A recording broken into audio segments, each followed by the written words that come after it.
All right, Monday has rolled around. Monday is here. Hey, Trav. Hey, welcome in, welcome in. Um, we have made it to Monday, and I'll just throw the game on, get rid of this. Here we go. We are back with the second round of the Magician's Workshop by Choice of Games, a choose your own adventure story slash game set in Renaissance Italy at the year of 1512. We are an apprentice in a workshop. Things have happened. Oh my goodness, things have happened. Our mom is being attacked. Our master has died. Not in that order, possibly in that order. We're not entirely sure of the order of these events. And we have attempted to run the place without our master. And we are somewhat in the race to become master ourselves, or with our fellow senior apprentices. One of the two. Currently, we are on the stats page. As you can see, our health is at 47%. Still fairly okay, but going towards the bad end of okay. Workshop morale is only 55%, but it's still better than neutral. We'll take it. We have a and 4 soldi at the moment. 1 lira is 20 soldi, so we have 24 soldi to our name in total. We are broke as a joke. The workshop is still running low on supplies. We have been paying for the resources to build things. The fresco, complete. We did it. We did it, chat. We completed it. The machine, we've not even started on it. We've not even decoded how to make it. I don't think we will. We have created the weapon for Alfonsina Orsini. It is a catapult, and a catapult as the device that flings a pattern of vine seeds to scatter on the walls of a fortress or a walled city, and to destabilize said wall, thus causing the soldiers on top of the wall to fall, possibly to their death. That is what we decided to make. We have started on the flying machine for Henrique of the Congo. We have made a single person flying machine.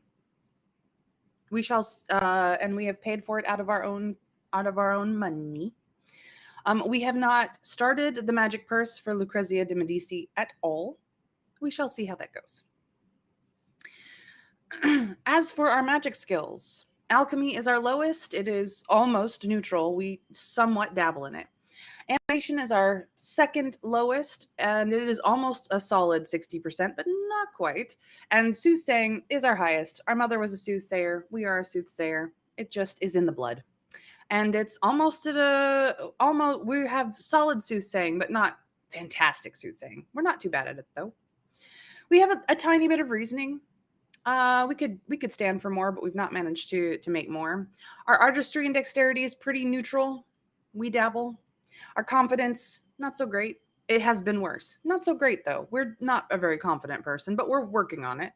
Our guile, however, that we've almost got down solidly, and our strength is nice, just simply nice. As for our traits, we're a bit more stubborn than we used to be, but just a bit. Just a bit. We are very eccentric still, though.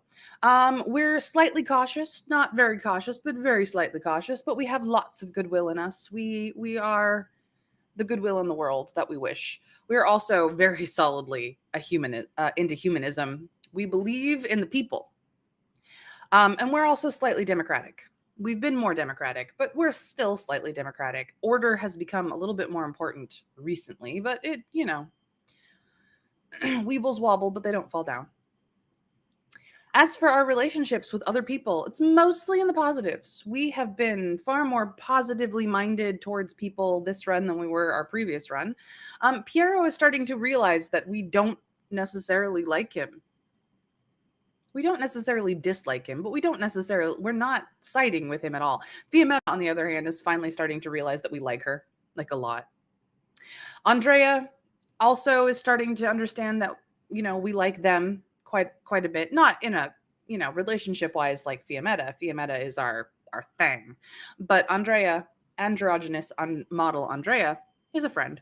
Stella, and she loves us a great deal.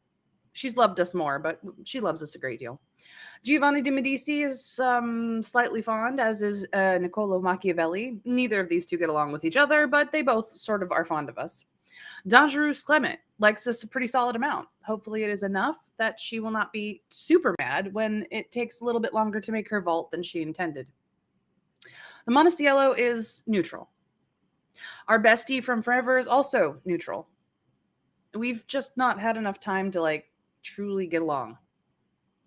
Alfonsina Orsini is quite pleased with us, which is great. She's fantastic. We finished her commission, and she knows that we finished it, so she's pretty happy about that. Lucrezia de Medici, still neutral about us. She doesn't dislike us. She doesn't like us. It's fine. Henrique of the Congo likes us a little bit fond. And Judah Leon Abravanel likes us a little bit, but probably will not like us too much in the end since we decided to skip out on his commission, and he will have to wait for it. As for our reputation, we have a slight amount of respect for the Medici. We're still pretty neutral on the confraternities radar, but the people of Florence have a great deal of a solid amount of respect for us, and that's great. Our workshop even has a slight amount of respect for us. We're getting places. We're going places, people. We're gonna get there. Orsini will be happy right up until she sees what we've done. I don't know about that, Trev. Didn't specify how she wanted us to remove said people. She just said she wanted them removed.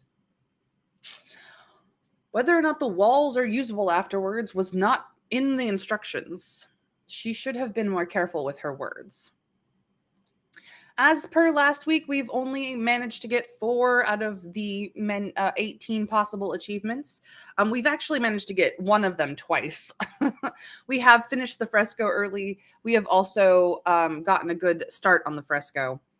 Finish the fresco early is a new one. Getting a good start on the fresco, we've done it twice. Go us. We are very good at what we do. Else was from our first run. So now that we've gone over that, we are on chapter 7, A River of Gold. Let us hope that in this instance, we will manage to get through this chapter without screwing us over. Last time we went through this chapter, we did not do a good job. But it is Monday. Here we are, and here we go. You wake up to the feeling that you're being rocked, ever so gently, and to the sound of water and the smell of fish. This is not your room. As your eyes fly open to dim light and you sit up bolt upright, a gloved hand slaps over your mouth. Quiet now, Principia, you hear someone say softly. Dangerous! You turn to see her, sitting beside you. As your eyes adjust, you see a low roof and woven blankets, a wooden bucket. You're on a boat, rocking gently, creaking beneath you. You gesture impatiently for John Drews to remove her hand. Hang on, you say in a rough whisper. You don't have to whisper, she says. I just didn't want you to yell. You're on a boat in the Arno. That much I gathered, you say, and add. Do we add why in God's name? What my sense can't tell me is why. Or a shrug. My life is never predictable, but I'll adapt. 1, 2, or 3. 1 is faith. 2 is reason, or possibly reason, possibly something else. And 3 is definitely adaptation. Yeah, it's definitely not the worst place we've woken up. Chat has decided on 3, so we will shrug and just kind of go with it. It wasn't my idea, she says. I'm just the thief. This morning I stole you. This isn't exactly a conventional romantic encounter, but then again, Don Charus is an unconventional person. And you have to admit that this cozy cabin in a rocking boat has a certain appeal, as does Don Charus. You lean in close to her. I thought you only stole things for money. She does, your mother's voice, says your mother's voice. A curtain draws away at one end of the cabin, and harsh morning light floods in, temporarily blinding you. Mother, you gasp. You draw away from Don Charus. Stella smiles and stretches out her hand. Last night was an adventure. They'll be sorry. You struggle to your feet, although you have to crouch. If you wanted to talk to me, I needed you right away, so I asked Dangerous to fetch you. And yes, I could have sent a message, but I wanted to make sure that witnesses saw you being taken. If things go wrong this morning, I want it to look like you're here against your will. I did a purposely bad job, Dangerous says mournfully. Mother, you say, rubbing your temple. Your thinking is downright Machiavellian, says another voice. You duck your head out of the curtain and see a hooded and cloaked man standing in the boat, wearing the clothes of a boatman, with the boat's single long oar in his hand. He turns to you and the voice. You can hardly believe it. The boatman is Niccolo Machiavelli. Good morning, Niccolo, you greet Machiavelli. You're breaking your ban. If the Medici find you, the wonderful thing about a river is that it flows through a city without being part of the city, he says. I was told never to set foot in Florence again, and I haven't. Somehow I doubt that will mean much to the cardinal. He shrugs. Perhaps not, but if he finds himself looking for an excuse to walk away from a fight with me, I'll have given him one. Anyway, I have no intention of letting the Medici see me today. Quite the other way around. We're going to catch Giuliano in the act of paying off the French, Dangerous says. She reaches back and spoons a little honey into a piece of bread and bites it. The French? But Florence is now part of the Pope's Holy League against the French. That's how the Medici were able to regain control of the city in the first place, with the papal army at their back. Exactly, says Machiavelli, and pulls the boat smoothly through the water. He's a man who's always seemed old before his time. He was an advisor to the Medici rival Piero Soderini for years, and he's a friend of your mother's, so you tend to think of him as being older than he actually is. He's only 43, and seeing him work the oar so expertly reminds you that he's a vigorous man. So vigorous that he's probably bored in his country estate. So bored that he'd go looking for trouble. Exactly what? The Medici don't want to put their fortunes in any one pair of hands. The warrior pope is old and could be gone soon. They certainly don't want the French to decide to invade again, so it makes sense that they play both sides. Giuliano is clumsy. He's left clues. If we can catch him at it, we'll have power over him. He'll stop bothering your mother. And perhaps he'll bend when it comes to your exile, you say. Machiavelli shrugs. So, we have 5 choices. Are we annoyed at Machiavelli for bringing us into this? Are we annoyed with our mother for bringing us into this? Are we annoyed at Dangerous for bringing us into this? Are we annoyed at all of them? Or we just don't blame them for bringing us here? We just don't blame them. So, Machiavelli, mother, Dangerous, all or none. 1, 2, 3, 4, or 5. Chat, what are we doing? How do we feel about being pulled into our mother's crazy scheme? And who are we annoyed with, if anyone?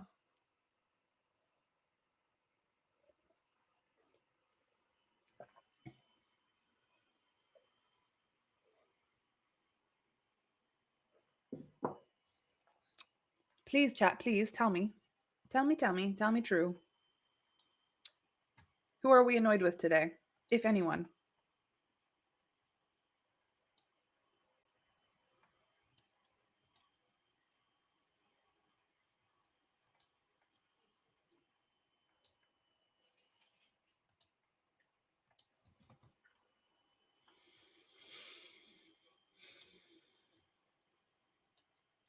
If you're making me pick, I'm going to guilt you.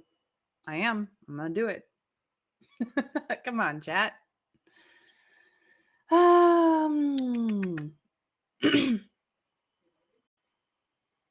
Trav says, of course we're annoyed, but it won't do any good, and it'll hurt relationships. And frankly, if we make too much fuss, they'll just dump us overboard. So 5. We do blame them all, but we're not going to make a fuss about it. You know, that's fair. Winter Fairy! Welcome, welcome! Welcome in. I hope everything is well with you. I hope your kids are lovely and everything, because it's, summertime-ish.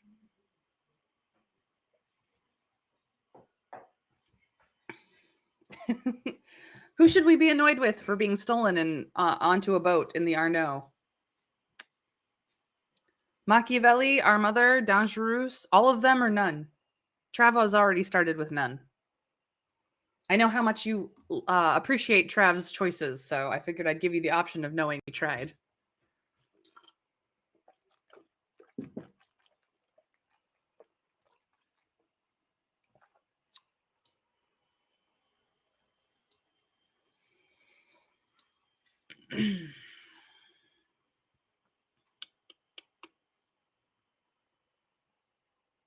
Going with 5. All right. We don't blame them for bringing us here like this. Florence demands creative methods of communication. So why do you need me, you ask? We might need a magician, Stella says. I can soothsay well enough, and I suspect Dangerous can too. Don't look innocent, my dear. No one can hide their thoughts so well from me without a little talent of their own. But there may be trouble. So I'm here for my skills. And for a beautiful ride down the Arno on a fine morning, says Machiavelli, gesturing to the scene before you. The sun is just peeking over the rooftops. It's just past dawn. Nonetheless, the Arno is dotted with other boats as people make their way to other parts of the city or even other parts of Italy. Here and there on the walls, young men lounge, their legs hanging down as they eat their morning bread in the golden light. A woman is hanging washing between two houses and peers at you suspiciously as you float past. The boat is a small, narrow, of the kind that boatmen use to ferry people from one place to another within the city for a few soldi. You don't ask where the boat came from or where its real boatman is now. There are 2 wooden benches on the boat in front of the oarlock near the stern where Machiavelli is standing. Dangerous walks past Machiavelli and sits on one in the front and keeps a watchful eye on the river. A master. Stella steps gingerly over to the other bench. There's a wooden tray with sliced bread and a dish of honey beside her, and you sit next to it. And you sit next to that. Your mother has never liked open water. I had a dream, she whispers to you, a dream about the master. You look at your mother warily. What sort of dream? He was working on a device. He wanted to build it, and he didn't want to build it. His heart was divided against itself. He wasn't sure it would work, to do what he wanted it to do. So he tested it on himself, and his creation killed him. You shiver, remembering what you've learned about the master's body. A man without a shadow, all his secrets ripped from him with such violence that he died. Ripped from him by the machine he was building. How do we feel about this? Knowing that in the meta that, yes, his machine actually did kill him. Do we ask, what was this device? Do you think the dream showed you how he really died? Or not all dreams are true, not even yours, mother? 1, 2, or 3. Device, dream, not true. Whenever he says 1, Trav says 2. I believe we did 2 last run, actually. And our mom just shrugged. So, since it has been left up to me, I'm going to go with Winter Fairies 1. What was this device? Maybe she will know more. I'm curious.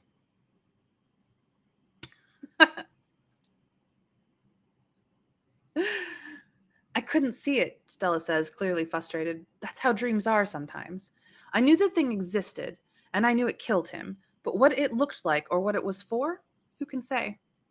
Nobody knows how the master died. Are you sure you know the truth? She shrugs. I can't say what's true and what isn't. I can only tell you what I dream. See, we get the same answer. She doesn't really know. The river glistens and the boat rocks gently. If it weren't for the dark nature of the conversation and of your thoughts, this would be a pleasant ride. And for the moment, it's quiet, a chance to take stock of your situation. Do we ask Machiavelli for advice about the machine? Do we ask Dangerous if she has any theories about the thugs who attacked the fresco, which is what we asked last time, by the way? Or will we ask our mother if she's heard of a machine that could read thoughts the way a soothsayer does? 1, 2, or 3. Knowing that we have already picked 2. 1, 2, or 3. Machiavelli, Dangerous, or mother. It looks like chat is going with 1. Machiavelli. Let us be friends with our dear Machiavelli, yes. Nicolo, I have a question about the uses and risks of powerful new inventions.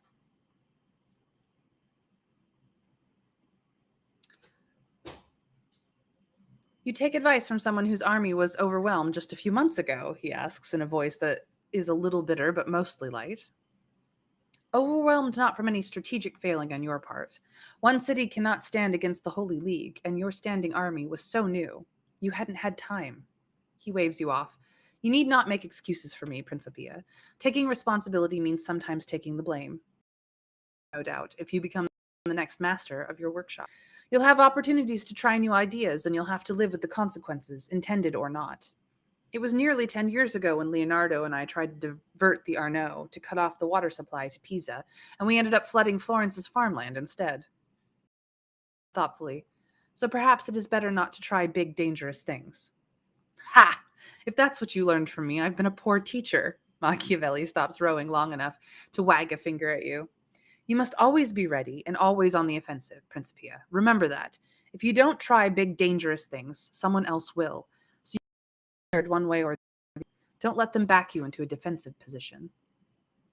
Stella chuckles. As usual, your advice can be taken. Machiavelli holds up his hand for quiet.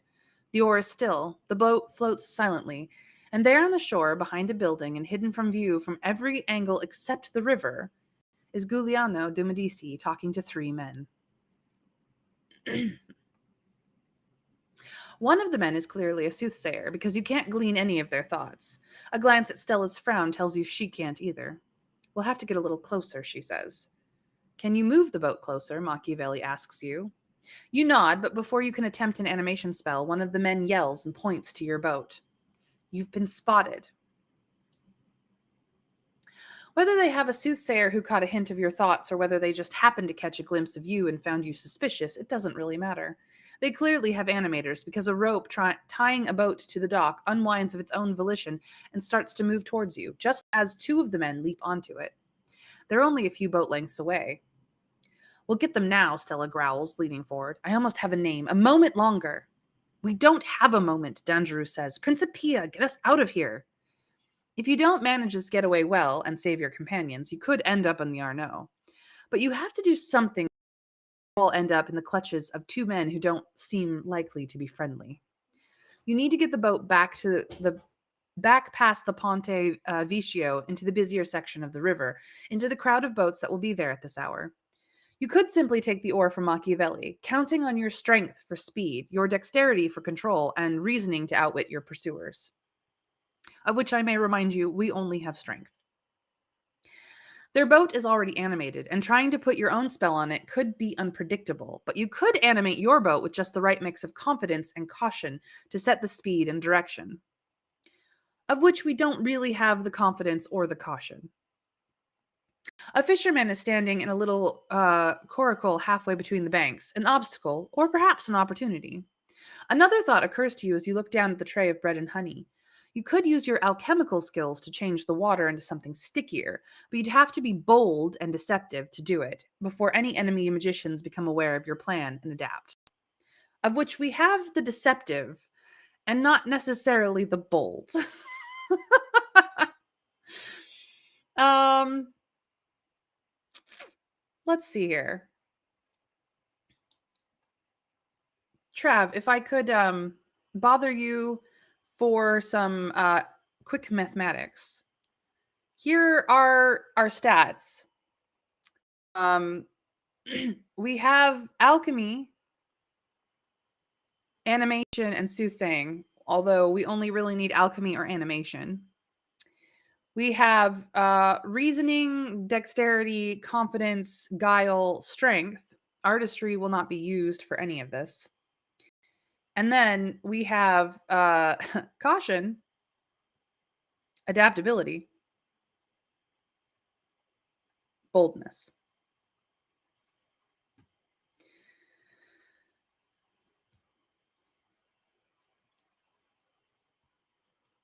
I don't remember necessarily the combinations, is the problem.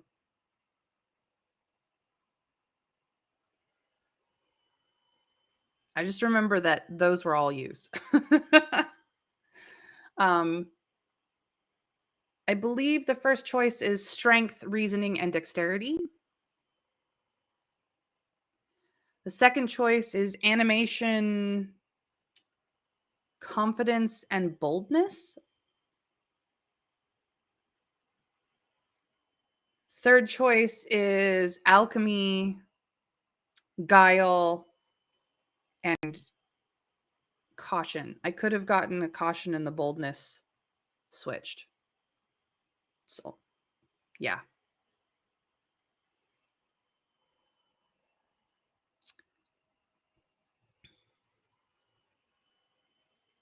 Let me know when you have the percentages of things, and I will switch to the combos. I have not moved the screen in a bit.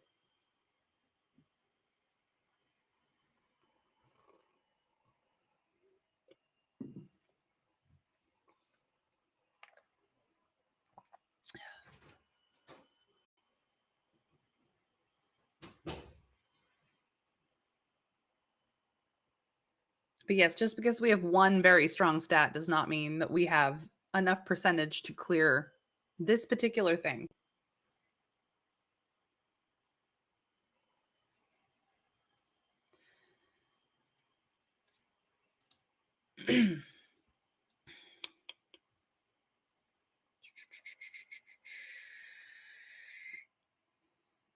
So it is strength plus dexterity plus reason.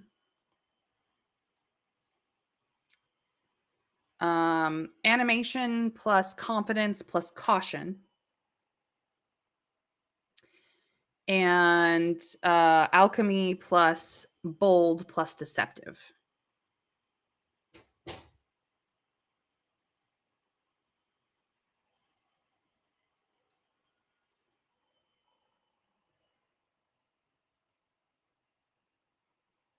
I had all the stats that we needed correct. I just didn't have them in the correct combinations in my brain. I did have boldness and caution switched.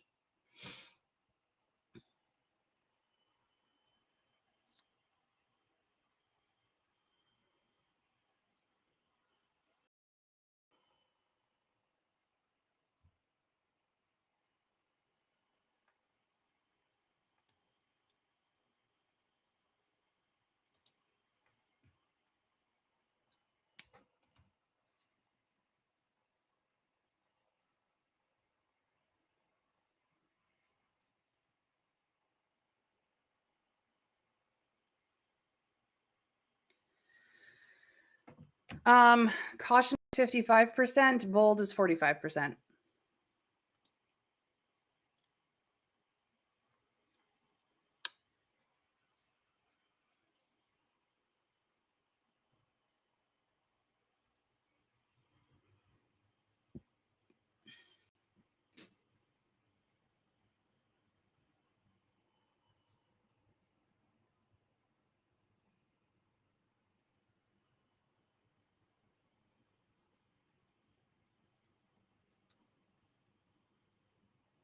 It's possible that your gut reactions of number 1 is correct.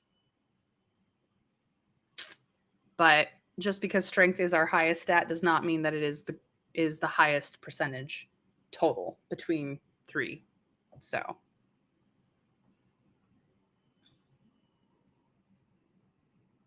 yep, not by much. All right, we'll see if this clears. You guys are probably correct. We'll find out. That's literally the choice that we did last time, and it didn't work out for us. So let's hope it does this time. Wish us luck.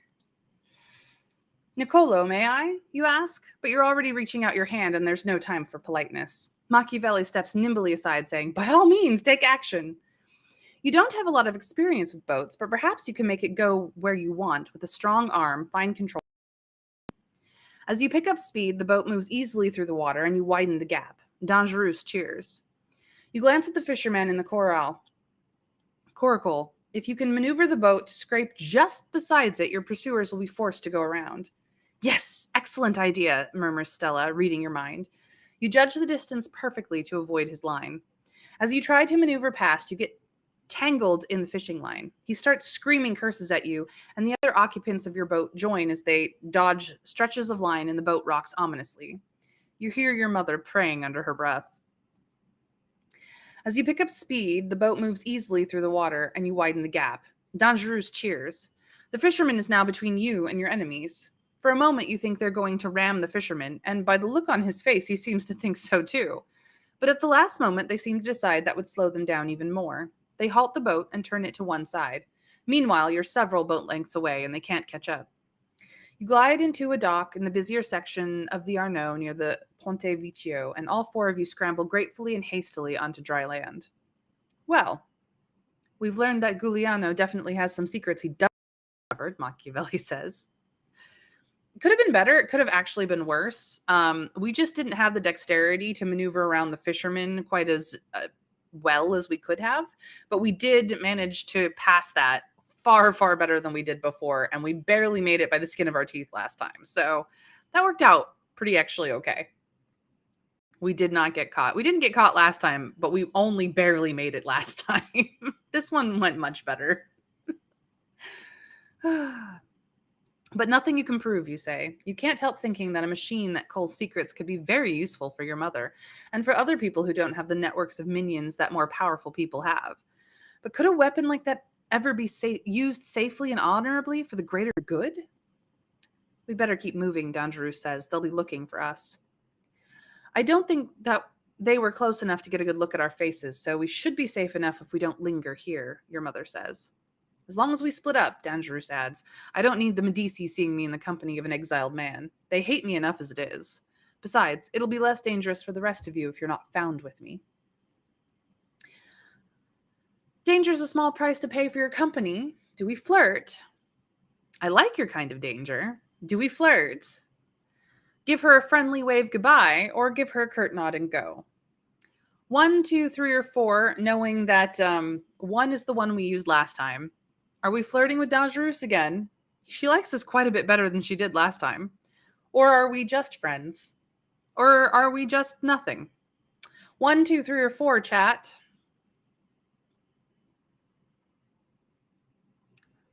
Winterfairy says just friends. Interesting.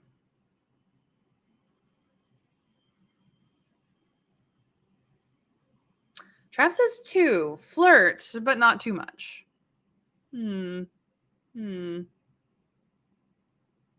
Oh, yes, we're still wanting Fiammetta, but it's possible we'll end up with Dangerous just because our relationship is far higher with her. We didn't get Dangerous last time, so it would be new content.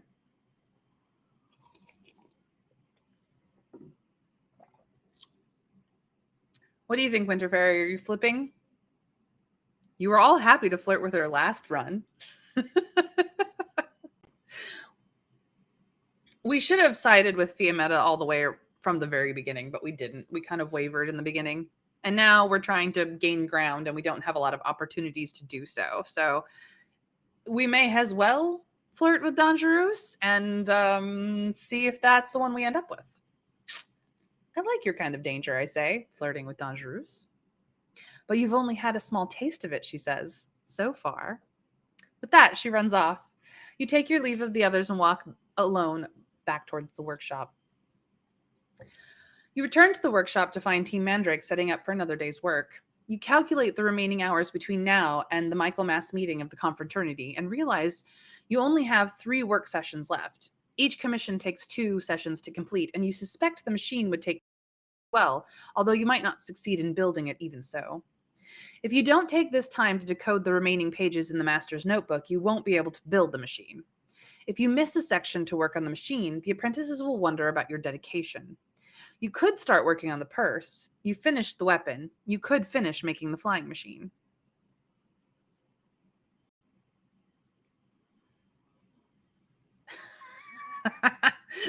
We don't even know Conrad this run, Trav.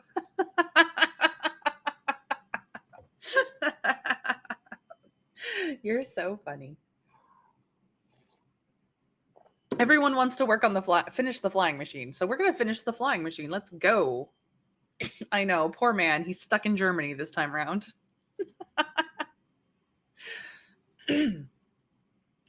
Leonardo has experimented with all sorts of machines intended to work without magic, but none of them have had enough power to keep human being in the air. With magic, you should be able to make them work, but the trick will be in regulating the magic, keeping the animation smooth and steady, and making sure it doesn't fail when the user is in the sky. You have sufficient wood and leather for your one-person design, but the question now is how to put it together. The simplest design would be to copy Leonardo's pyramidal parachute, adding magic to keep it aloft. This method will be unlikely to fail, but also unlikely to impress. His design for a giant screw to lift the air is a little more interesting, but could also turn out to be clumsy. You might think a winged machine would not be difficult since you only have to copy nature, but there are bat skeletons for study in the master's shelves, but wings made of wood and leather would require precise, careful work and good design. The animation is more complex, so while the potential to impress Henrique is high with that option, the possibility for creating an ugly, inefficient machine is also high. How sure are you that your animation and artistry skills are up to the task? So, do we build a winged machine onward to glory? The screw top device is the best option, which is essentially a helicopter device. Or let's play it safe and build a pyramid that stays aloft, which is essentially a hot air balloon. One, two, or three. So as a note, our animation skill is 58%. It's pretty it's almost solid. Our artistry, on the other hand, is dabbling, mediocre, and in this case, awful. The two of them together, that's only 108% together. Oh boy. So, we went super cheap on the first one. We pretty much went super cheap on this one.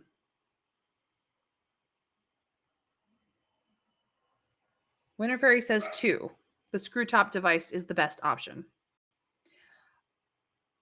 I mean, I don't think we can pull off the winged machine. Basically, we have difficult, less difficult, least difficult, and the numbers behind that I don't actually know, but I'm pretty sure that we might be able to clear the pyramid. We have a 50-50 chance of clearing the screw top device. Maybe. But we definitely do not have it for the winged machine.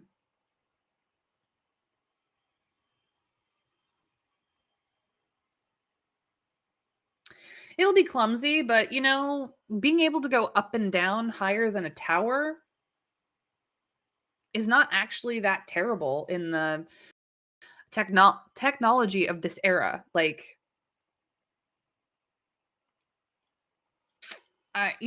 it doesn't go from side to side, but it certainly will do something useful. Just saying.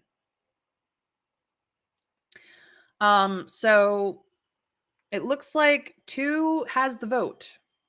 I just don't think we'll be able to make 1. I'm not even sure we'll be able to make 2 very well, but try. Let's go. You build something that looks like a screw, but with leather stretched out from around the threads to catch the air like a sail as it moves up and down. It looks, well, unlikely on the whole. And it takes several attempts to get it to catch the air at all, as you turn crank to test its movement. The final version doesn't look very good, and it wobbles alarmingly, but it seems to work. The test animation works, sending the machine soaring around the top of the workshop. "Climb in," says Luigi with a smile. "I suppose the honor ought to be mine," you say, and gingerly subject yourself to the apprentices to be strapped in. You've flown before, but it's somehow more wonderful to do it without using any magic as you fly. You're able to just enjoy it, although you do nearly crash into a beam before coming abruptly to the ground. Team Mandrake applauds. It works! But the real test will be integrating the spring to provide a constant source of animation in the future. The thin wire practically crackles with magic, but it holds, and you connect it to the moving parts at the top. Slowly, the machine moves and lifts from the ground as if awaiting instructions. It is drawing just the right amount of magical power from the spring. Your flying machine is a little clumsy, but reliable. As the afternoon shadows lengthen in the workshop, you join Piero and Fiammetta at a table in a quiet corner. "I've been meaning to ask you about the plans in the Master's spellbook," Fiammetta murmurs to you quietly while Piero gets you a chair. "Have you learned anything new about what it is?" You open your mouth to start to say a machine, but you can feel the Monticello's magic constricting your throat, so you just shake your head. Do we avert our gaze from Fiammetta, not sure how we feel about the kiss last night? Do our eyes meet Fiammetta's and we smile flirtatiously, remembering that kiss? Or can we not help wishing that it had been Piero last night instead? Yeah. Enthusiastically, too, is my vote as well, Winter Fairy, which means that regardless of what Trav says, we are flirting with our girl. Although I will give Trav a chance to join us.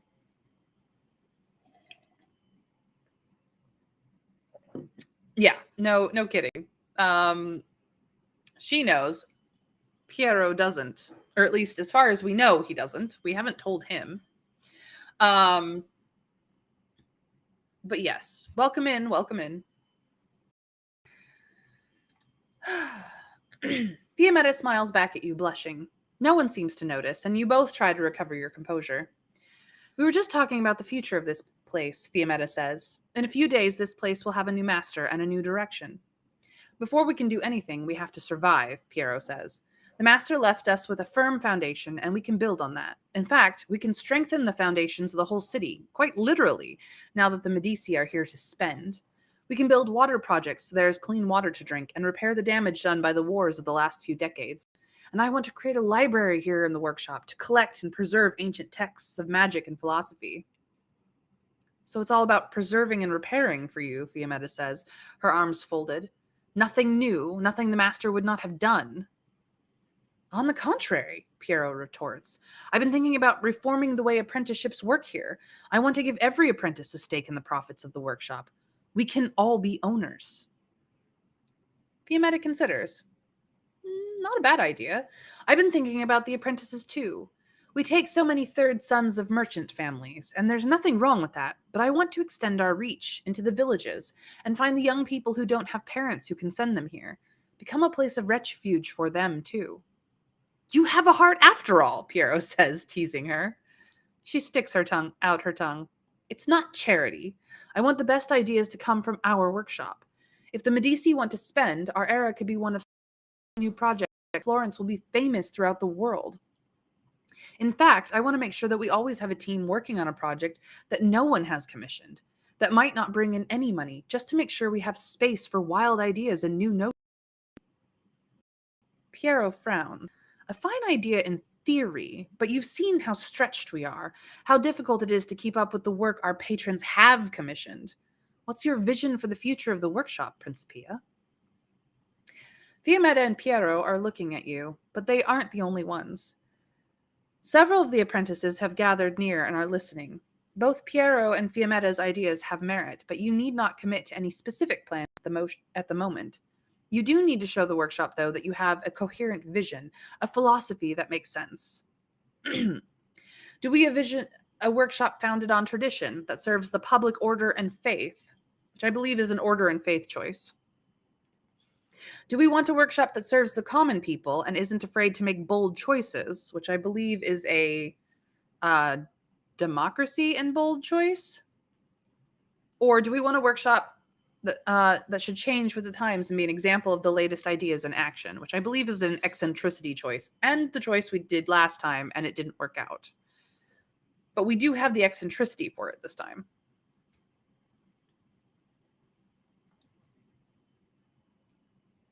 I believe we have like order and faith, democracy and goodwill, eccentricity, or I'm sorry, goodwill and boldness. And then like eccentricity and something. Adaptability, maybe?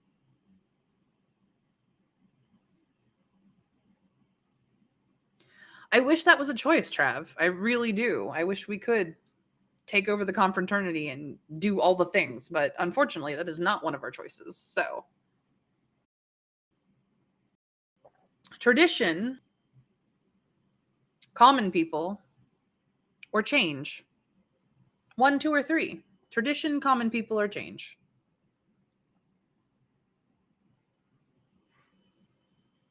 Do you understand? We do not have faith or boldness. I actually think the only one that we do have the ability to do is number three, but we do have a lot of goodwill. So maybe two. Trav says two. I'm assuming Winter Fairy is also on 2. I guess we're going with 2.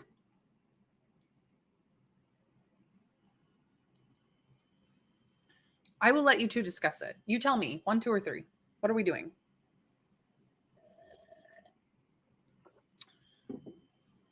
No flippy flopping. We're going with 2. We want the workshop that serves common people and isn't afraid to make bold choices. What do the people of the city want, you muse? A few years ago, it seemed they wanted Savonarola's passion, his radical beliefs. Then they didn't. They wanted the Medici once, and then they didn't, and then they did. We serve them, and we must give them what they want, and damn the consequences. The apprentices don't seem convinced, and you're not sure you would be either. Everyone, get back to work, Fiammetta says. Piero and Principia and I have matters to discuss. The apprentices disperse. We do? Piero asks. I want to talk about how the work is going without them listening in, Fiammetta says, her voice uncharacteristically quiet. Ah, good point. How are the commissions coming, Principia? Piero asks. 2 are finished, you say triumphantly. And the other work? Any surprises or problems? Fiammetta shakes her head. Team Moss is working hard, but nothing's falling behind. You, Piero? Everything's fine, Piero says. And the fresco? About the fresco. You sigh. The fresco was attacked yesterday. You watch your colleagues closely for signs that they were involved. Attacked? Fiammetta's face goes white with rage, and Piero looks shocked. You know them well enough to know they're not acting. Neither one of them had anything to do with it. That's a relief, especially given your flirtation with Fiammetta. But then who did? It must be the Santa Croce workshop. They've been waiting for a chance to undermine us for years, and they think we're weak now. We'll get our revenge, Fiammetta says. By becoming the leading workshop in Florence after the confraternity makes its decision about who the new master should be, Piero prompts her, by proving that we're better than they are? Sure, she says, that's one way. Anyway, the main point is that we are stronger together now than we have ever been. They think we're divided, working against each other, but we're united, and we'll show the confraternity that. As you look at your determined smiles, you realize that the 3 of you could ask the confraternity to allow you to work together as co-masters or in some other kind of arrangement. But you have your own ambitions too. Do you want to remind Piero and Fiammetta that you're all working for yourselves and cool their enthusiasm for a united front? If you manage it with tact or goodwill, you won't risk their friendship. Or could you encourage their united approach as a threesome? But if you seem too stubborn or eccentric to work with, they could change their minds and lose affection for you. So, do we prefer to forge our own path? Do we think we're charming enough to explain that without angering them? We are absolutely not charming enough. Do we prefer to forge our own path? We bear them no ill will and will show them that. We do actually have possibly enough goodwill to pull that off. Are we happy that we work so well together? Are we flexible enough to work as a team? We absolutely do not have the adaptability for that. Or are we happy that we work together so well, we're not too eccentric to work as a team? We have so much eccentricity, guys. So much. Number 4 is deceptive because it mentions eccentricity, but you don't want eccentricity. Honestly, preferring to forge our own path and bearing them no ill will is kind of we have the goodwill for that. However, this is what we're looking at. Adaptability, not high enough for number 3. Eccentricity, very high. Charm, too low. Goodwill, solid. That's what we're working with. We have that.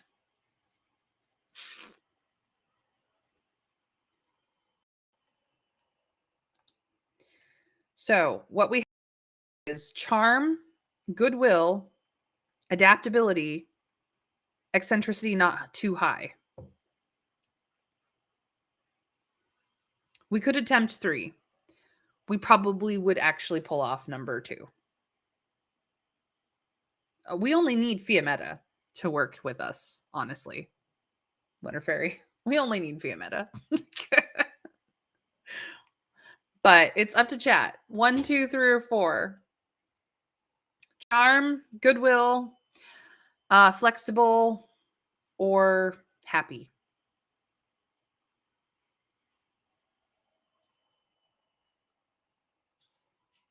Trav still says 4.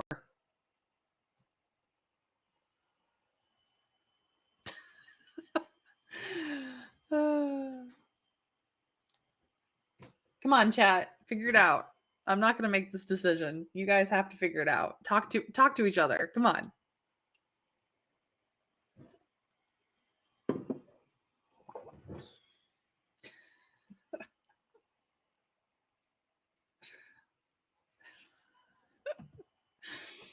Make your arguments. Come on, come on. We can work together on this. This is a team effort. Go team workshop.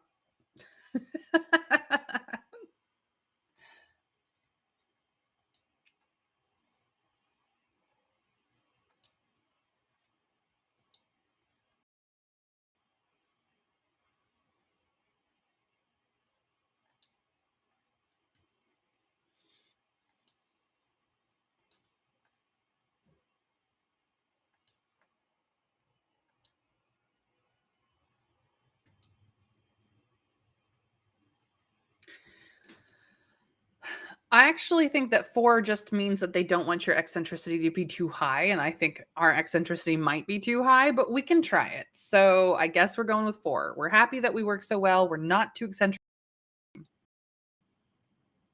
All right. We make a wonderful team. I have my methods for encouraging the muses, and I leave you to raise the appropriate feelings in your apprentices. Feelings? Fiametta asks, one eyebrow raised. Inspiration. We all have our rituals, our idiosyncrasies as creative people. You haven't increased your colleagues' enthusiasm for working together, and you have convinced them you're a liability to the team. The day's waning, and the apprentices are working away in the fading light, carrying out your orders and Fiametta's and Piero's. If the master could see the workshop today, would he be proud? Whether he would or he wouldn't, it's no longer his. 2 more days of work, and then it will be Michaelmas, and the confraternity will select a new head for the workshop. I did try to tell you, Trav. I did try. Indeed. Something to eat. You head to the tavern to meet Gulia, but she's not there. What will you have? Poached fish, a boiled egg, brown bread, and green vegetables.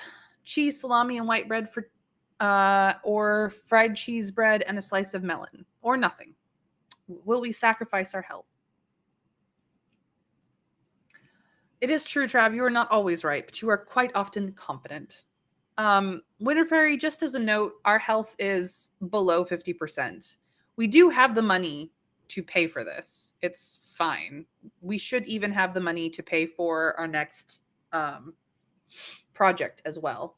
Not necessarily the highest quality of it, but definitely we have enough money for all of this. We're fine. Winter Fairy says 1. She wants the health boost. Trav agrees. I guess we are getting some poached fish, a boiled egg, brown bread, and green vegetables. Nom nom nom nom nom. The bass, fresh caught from the Arnaud, is cooked in a delicate lemon sauce with bits of orange peel and flecks of bright green marjoram. The bread is so hard and full of seeds that it poses a bit of a structural problem, but you are an engineer of magical devices and you can solve this problem too. And you don't even need alchemy to do it. You soon learn the bread doesn't break your teeth once you've soaked it in the sauce for a bit. Home to your little room over the workshop where you bolt the door and window with extra care. You don't much relish being carried off again in the night, even if it is by the charming Dangereuse. But it's still hard to sleep, and you find yourself musing on the things you haven't told anyone about, how you're feeling about the workshop, the things you haven't put into words, even to yourself, the contents of your secret heart. So, do we actually hate the Medici and wish Florence would be rid of them? Are workshops as common as rats in the city, and does it really matter if ours survives? The confraternity's meddling is holding every artist back, and we wish we could just forge a path without them. Or sometimes I think I can't blame Leonardo for leaving Florence. It's a pit of vipers. I believe we mentioned the I believe we decided that it was a pit of vipers last time. Dragon, welcome in, welcome in. How are we feeling about everything in Florence?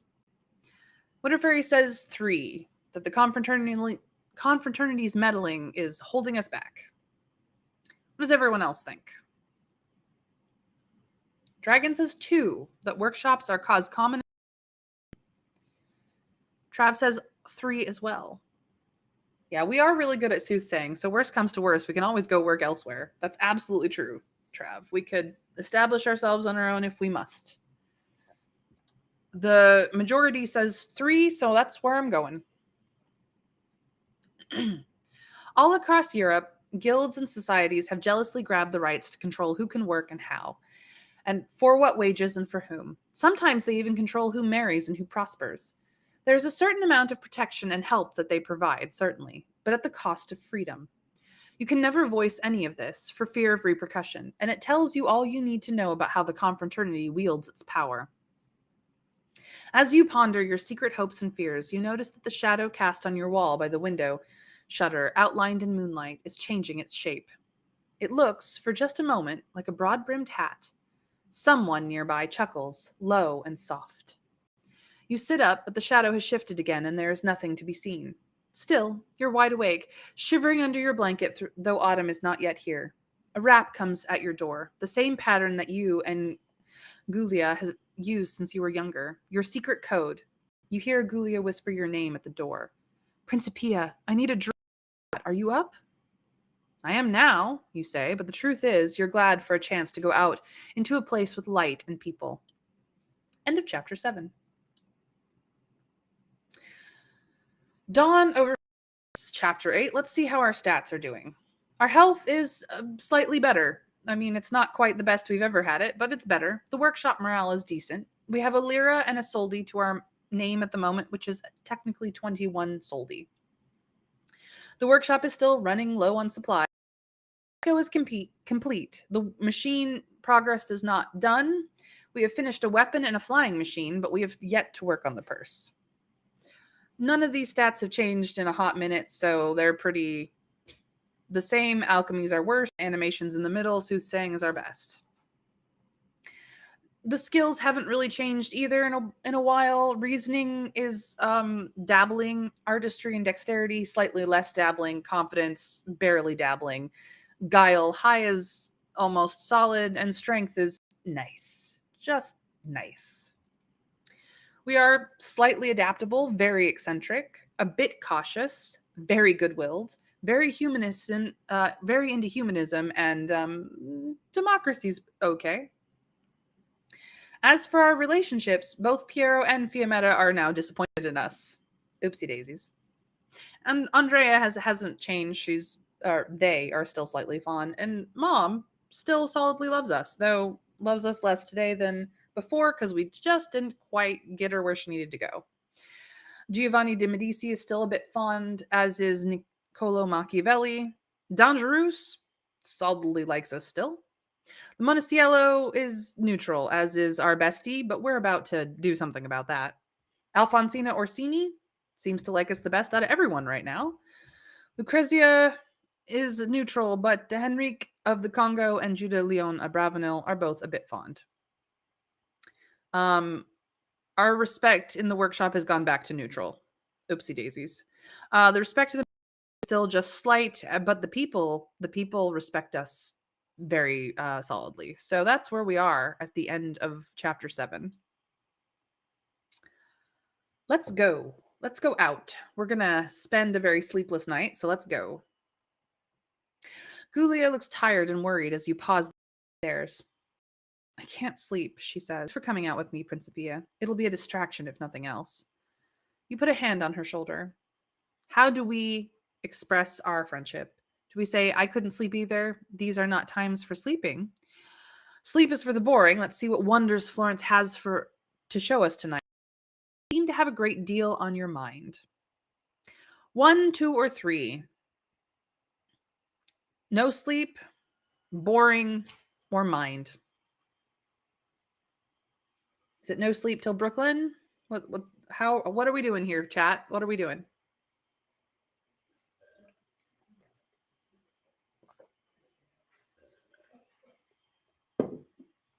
As much as I agree with you, Trav, unfortunately, 4 is not an option. 1, 2, or 3. No sleep, boring, or mind. Dragon has said 2. Winter Fairy has said 3. Trav has also said 2. Looks like we're being fun. Sleep is for boring. Let's see what wonders Florence has to show for us tonight. Does it have wonders? Sometimes I feel like it only has long stretches of horror with occasional reprieves. Is it the tension between Alfonsina and Lucrezia or something more? That's it, and it's enough. Well, on its own, it's not the end of the world, but it's just a symptom of a bigger problem. In a few years, I suspect the question for everyone won't just be whether to support the Medici or someone else, but which Medici you support. A few years? I have enough to worry about between now and Michaelmas. In the meantime, what did you have planned for tonight? No plans, Gulia says glumly. Just somewhere with conversation and a bit of wine. The Hole, if you're up for it, or the Mercury, or the Olive Branch. It's long past sunset now, which means it's long past curfew. Curfew isn't strictly enforced most of the time. Not lately, but it still isn't wise to flout it too openly. You could be fined, and any other crime, from vandalism to assault, carries double fines at night. The Mercury has the benefit of being accessible through back alleys where you are unlikely to encounter anyone who can give you a fine. It's just a tavern.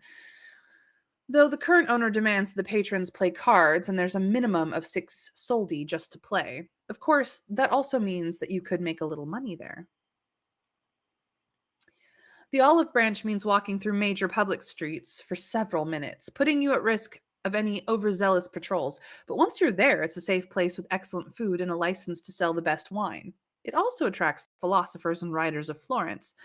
The owner there owes you money, so this could be your opportunity to get that back. The Hole is close to the workshop, has an unmarked door, and is in a deep cellar, which makes it safe from the law.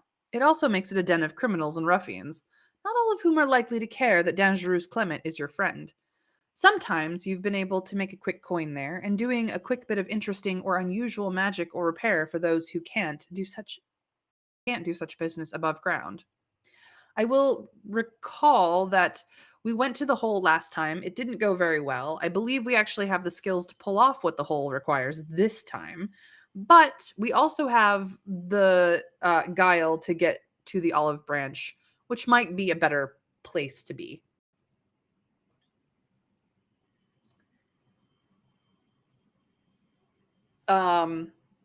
We do have enough money to buy into the Mercury's card playing, and we do have a good soothing as well. So not be the bad choice here either. 1, 2, or 3, Mercury, Olive Branch, Hole. Reminder, we've already been to the Hole. Perhaps we should go somewhere else. Dragon says 1.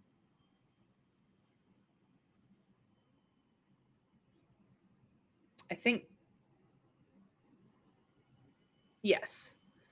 I believe we actually have the soothsaying to go to the Hole and do cool stuff as well. But we've been there. We've seen it. It's a den of crazy. It looks like the consensus is 1.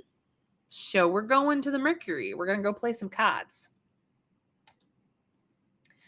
A few twists and turns through dark and narrow alleys. You trip over half a dozen broken crates, and Julia catches your arm and draws you to your feet. All right.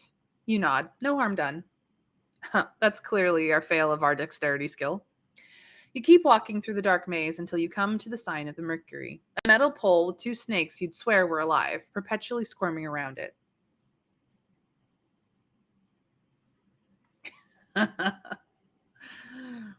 Inside the Mercury. Inside, it's bright, with a constant soft hum of conversation and clinking glasses. There are bowls of roasted nuts, and there are pitchers of wine, and at every table, a card game. You pass one group playing Mincanite, with its 40 trump cards so similar to the ones your mother uses for soothsaying. A woman plays the Popess card with the triumph, ha! And the card beneath it dissolves into dust. Let's not play against her, Julia uh, murmurs with a wry smile.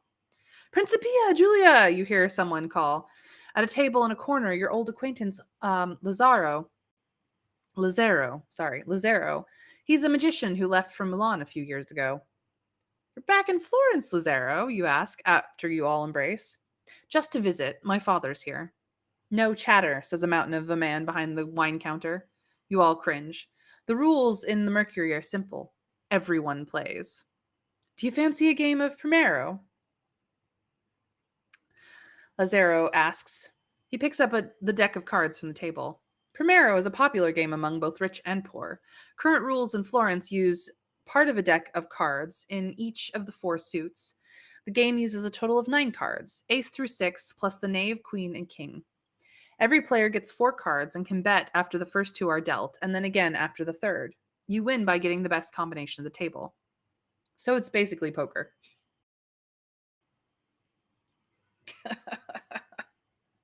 The first 2 cards. The first card shows the Knave of Cups, a man in a floppy hat and a cape holding a golden goblet filled with red at the top. They're beautiful cards, painted in vivid colors and hardly worn at all on the edges. You check the second card too. In addition to the Knave of Cups, you have the King of Cups. You can place a bet now, covering or raising it. If you win, you could triple your money, or you could lose it altogether if fortune doesn't smile. A chorus is the highest possible hand, a 4 of a kind, such as 4 jacks or 4 threes. A fluxus is the next highest, 4 cards in the same suit. A primero is 1 card of each suit. This is the lowest hand, 3 cards of 1 suit. I bid 6 soldi, Lazaro says. Players have to cover the bid to stay in, so you have to bid at least 5 soldi. So, do we bid 12? Do we bid 6? Or do we quit playing? Is it really a real game? I think it's possibly a precursor to the poker that we all know and love this today, but it's definitely a poker-like game. So, chat, are we betting or are we leaving already? I mean, we just got here, decided we were going to play. I'm hoping we're betting, but do we check or do we bet?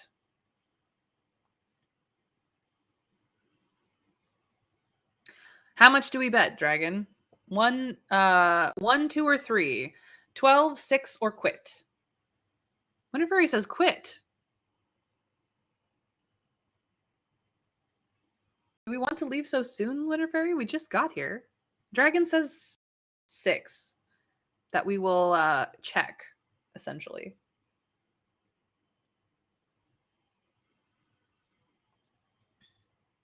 What's the consensus here? Please tell me.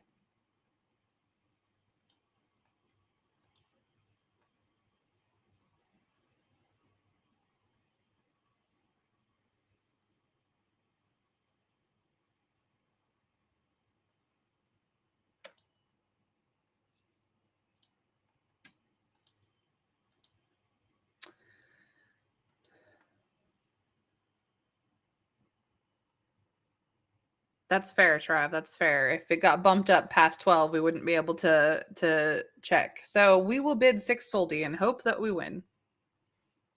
Azaro's face is impassive as he deals his cards. Julia coughs and flicks the edge of 1 card absently. The third card. Julia deals the 3 of coins. You also have the Knave of Cups and the King of Cups. You don't have the cards you would need to get a chorus, the highest hand. With these cards, you can't get a fluxus, the second highest hand. You could get a numeris, 3 of a suit, the lowest scoring hand. You won't be able to get a primero, 1 of each suit, higher than a numeris but lower than a fluxus. If you get none of the scoring hands, you'll have nothing at all, and any combination could beat you. You have a chance to raise your bet here if you'd like. You know what you have, but what about Julia and Lazaro? So, our soothsaying ability is strong enough to get a sense of their hands without them realizing, which I think it is. I can reason out what they have without causing a delay and annoying them, which I do not believe we have the skill for. Or are we so good at bluffing myself that we can spot signs in others? We do have a fairly solid a fairly solid guile. Our soothsaying is higher. So soothsaying, reasoning, or guile is what we're looking at here. Soothsaying is at 67, reasoning is at 54, guile is at 59. So 1, 2, or 3, soothsaying, reason, guile. You guys tell me. What do we try to do to figure out what they have? We have at least one scoring type. It's the lowest scoring type.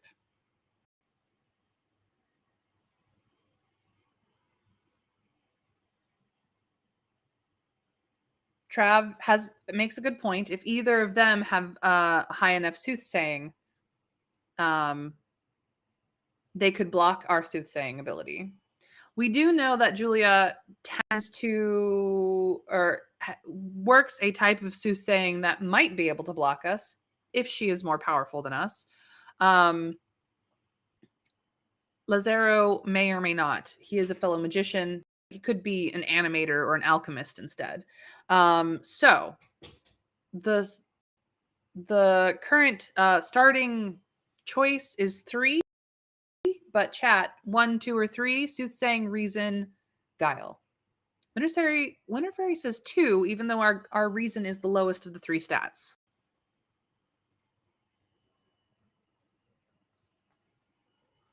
Are you guys leaving it up to me? Dragon, weigh in, please. I don't want to make this decision. 2 or 3, where are we going with?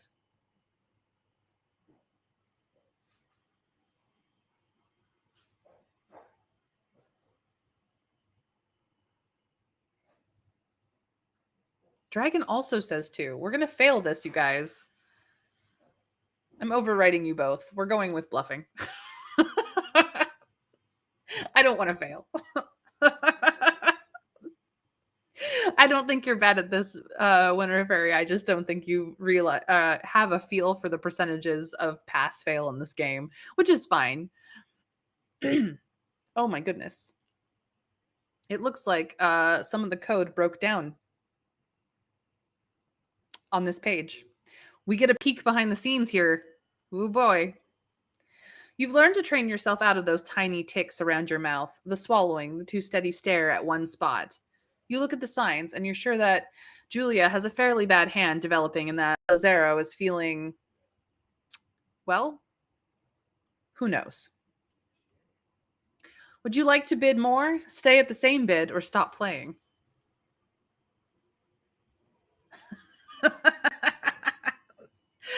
I was not yelling at you, Dragon. I was hoping that you would save me. I saved the both of you instead. But we did see a little bit of a breakdown of behind the scenes. So it says, at other hand, and then there was descriptors: despondent, unhopeful, fairly hopeful, very hopeful, or triumphant. Unfortunately, we do not know which this one is. So we know we will beat Julia at the very least. We do not know if Lazaro is beatable at this point. So do we bid an additional 12 soldi? Do we bid an additional 6 soldi? Or do we stay at the same bid? Or do we stop playing? 1, 2, 3, or 4. 12, 6, stay, stop. I was not yelling at anyone. I was just hoping I didn't have to make the decision, and then I ended up having to make the decision.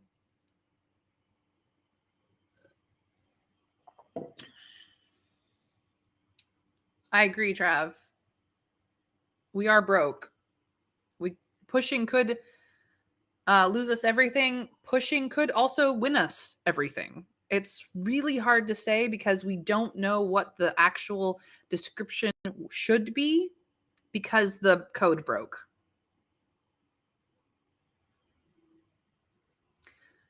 Two, bluff a little. Dragon says 2 to bid an additional 6.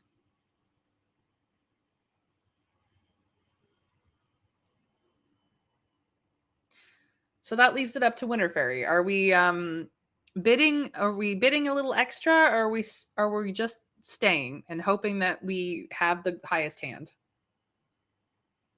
Winter Fairy also says 2. I would never yell at Either of you. You two are too sweet to yell at. I was just hoping I didn't have to make decisions because I'm so bad at them myself. We're bidding an additional 6 soldi. Let's hope this wins us the deal. Julia deals the last cards. At the next table, the woman who played the Popist to win the game has got a new set of partners, and she's explaining the rules. She must be doing well here tonight. The final card. You draw the Ace of Wands. You also have the Three of Coins, the Knave of Cups, and the King of Cups. You check your hand for the best combination and find nothing at all. If any other player has a combination, they'll beat you. That's not true. We had a combination. Julia has a numerous. Lazaro has a mix of cards that add up to nothing. Julia wins. Your bid was 18 soldi, so you lose that. In fact, you're out of money. To the olive branch.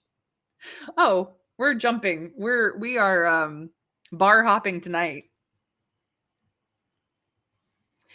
Uh-oh.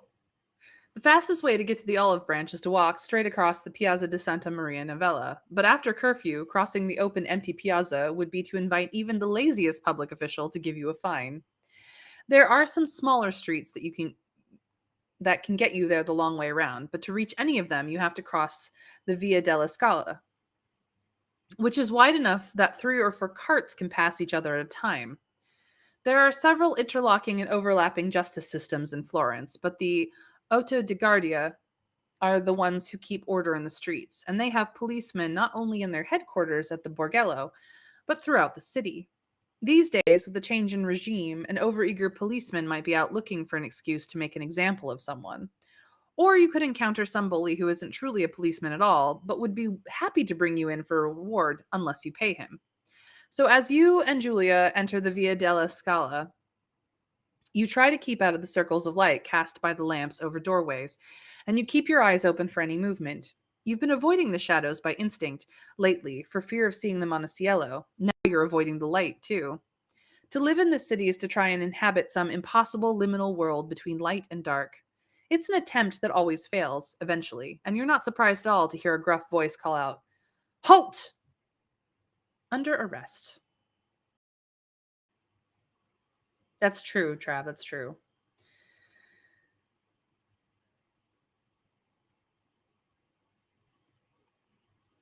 We just didn't have a good hand, unfortunately.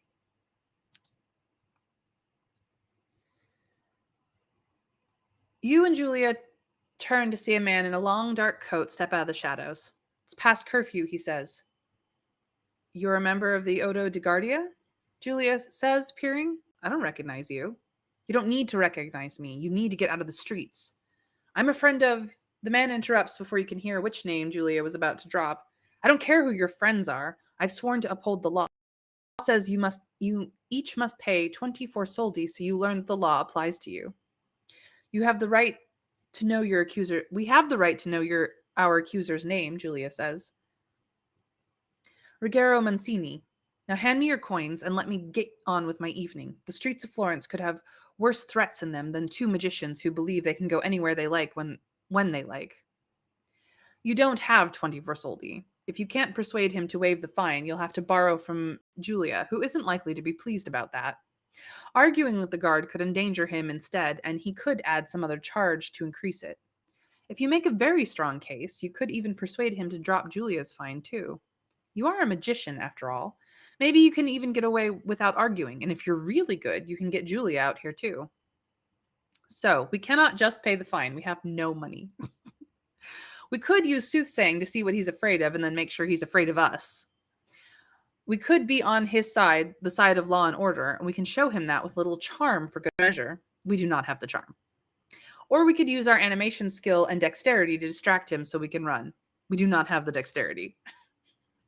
Pretty sure number 1 is our only way out. And it looks like I have votes for everybody. So number 1, we'll use soothsaying to see what he's afraid of and then make sure he's afraid of us. He's so eager to project the image of an upstanding citizen that you hardly have to put in any effort into reading his thoughts. He's terrified that Florence will become an even more dangerous city than it already is. He doesn't want to raise his place. The longer you spend here with me, the less time you'll have to deal with the murderous gang of ruffians currently meeting under the Ponte Vecchio, you say. What? His eyebrows draw together and he advances on you. What do you know? I know that you are afraid of dealing with the real crimes of Florence, you say almost gently. Ha! He says, crossing his arms. You concentrate so hard you give yourself a break, and finally, he's terrified that Florence will become an even more dangerous city than it already is. He doesn't want to raise his children in such a place. You're trying to read my mind, he grumbles. Perhaps you can read what I'm suggesting you do to yourself. Your soothsaying was perfect, but you were too soft-hearted. Let it never be said that the law of Florence is not merciful. You can both pay a reduced fine of 8 soldi. Thank you, sir, you say. You have no money left, so Julia, grumbling a bit, hands you the remainder so you can pay. You hand over your coins, and Julia follows suit. Mancini holds up each coin to the light, but not in a way that suggests the merest hint of showmanship. He truly is just a diligent man doing his job. Florence could use a few more like him, no doubt. Go on your way now, he says. I'd tell you to go home, but I suspect you tell me that your homes are in the direction of the olive branch.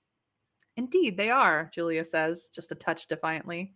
If I meet you again tonight, you'll be forced to find us again. I understand. He shakes his head. On the contrary, I never stop the same people twice in one night. It just gives people a reason to stay where they are until dawn. And then where they are is the tavern rather than their beds. Why would I want to encourage that? It runs counter to the whole purpose of the curfew. The purpose of the curfew is to put coins in the city coffers, a cynic might say. But Ruggiero Mancini is not a cynic, it seems. But not naive either. He sets his jaw firmly at you until you and Julia walk off towards the olive branch. I'm afraid my attempt to cheer you up hasn't begun very well, you say. Well, the night is young, Julia says. The olive branch smells of roast. There are good in wall sconces, hardly smoking at all. In one corner, a small group of men and women have gathered around Isabella Cortez, a famous writer and alchemist, who is telling a story about a secret scroll hidden in the knot of an oak tree.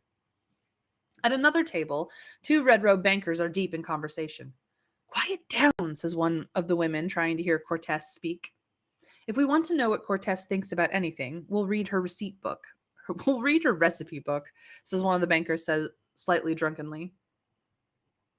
There is a pause, and Cortez raises her hand, and the both bankers spit out their wine and stand flailing around, gasping. After the bankers have recovered from whatever the alchemist turned their wine into, and the laughter has died down, you and Julia sit at a table nearest the kitchen. The owner of the olive branch, Veronica Tasso, comes out carrying a tray laden with figs and cringes when she sees you. Your soothsaying skills hardly need to work at all to tell you that she wishes you would go away. You fixed the pipe in Tasso's stove a few weeks ago, performing a tricky bit of animation to find and repair a leak hidden deep inside the roof beams of the old house. Not the most glamorous work, perhaps, but necessary, and it means that the olive branch is no longer filled with black smoke. Tasso promised to pay you 18 soldi for the job. The master always said that being a working magical artisan required more skills than artistry or magical ability. A magician, like anyone who works for a living, needs to know how to get paid. Yeah, I can respect him too, Trav. He just wants the streets safe, and he's trying his best. But yes, at least we got a discount. Good evening, my friend, you greet her. Are we stubborn and confident that we'll get our money? Can we read her mind and yell at her? Or do we appeal to her religious faith and to our common interest as working citizens of Florence? Not have any of these skills. But I honestly believe that 2 is our best bet. So, stubborn, mind reading, or faith? 1, 2, or 3. Note, our faith is very low. Our mind reading is very high. Our stubborn and confidence, not so great. 2, barely. We can make a scene.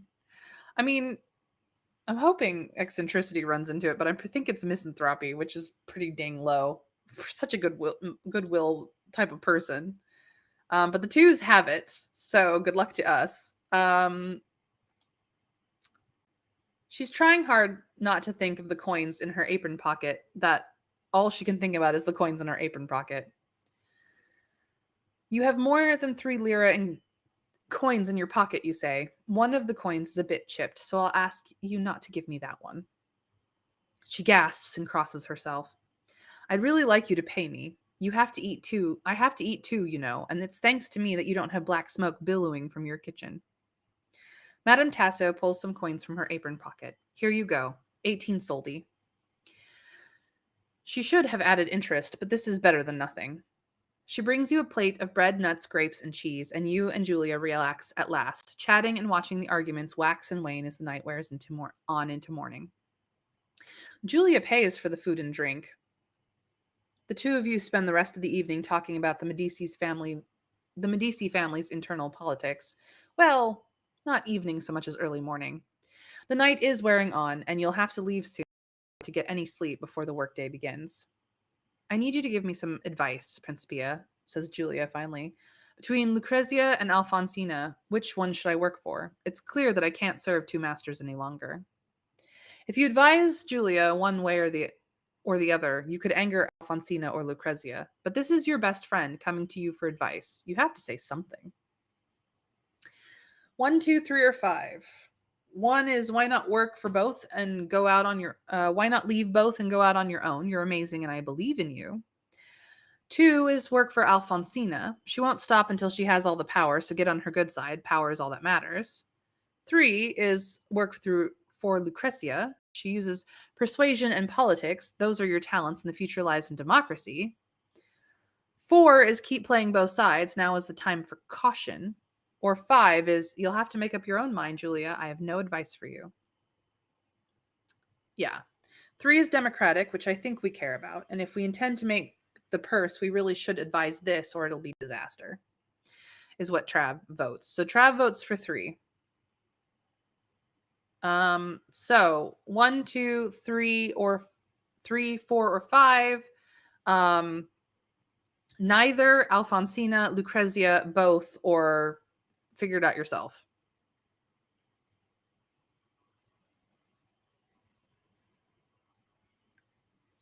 Winter Fairy agrees with 3. So the 3s currently have it. I suppose you're right, Julia says. All right, I have some projects I have to finish first, but in a few days I'll tell Alfonsina I can't work for her.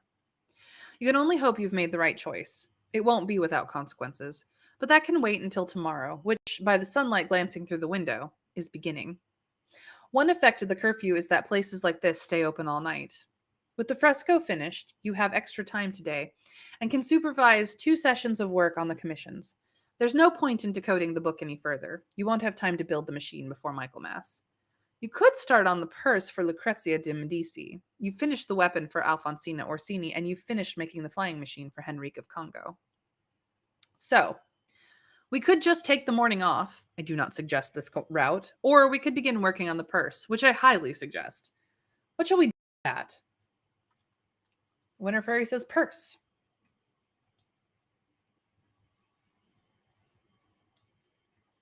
Trav says purse.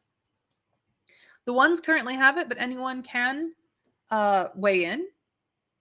I love to hear from my chat. That's why I play Choose Your Own Adventures.